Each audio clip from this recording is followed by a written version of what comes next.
The question I received today is, should Israel give land for peace? And that's an excellent question. A lot of people think that Israel has never given land for peace. That's actually not true. In the the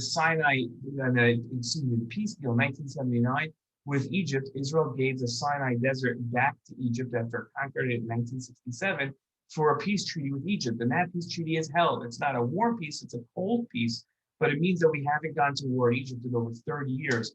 And that seems like a good deal. But when Israel pulled out of South Lebanon and when it pulled out of Gaza and certain places in the West Bank, that was not a peace deal.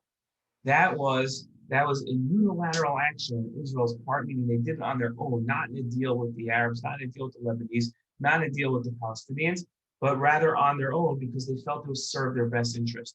We've now seen that that was a mistake when we pulled and we gave land away to the Lebanese. Hezbollah came and took its place. When we pulled out of Gaza, Hamas took its place. And what did we get? Rockets. In fact, when the Egyptian leaders were overthrown in the Arab Spring about 10 years ago, ISIS came into the Sinai Desert and fired rockets at Israel. So what we've seen consistently is that when Israel trades in land and hopes to better its situation, instead, what the land is usually used and has always been used as a launching pad for attacks against Israel. Now, that doesn't mean we should never trade land for peace, but it means that if we do, we have to make sure it's a genuine peace and not one where Israel's just hoping it works out.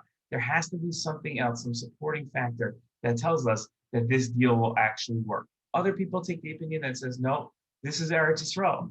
This is the land of Israel, and it should never be given to anybody else except the Jewish people. Okay, I hope that covers, and it's just a small amount, the answer to that question.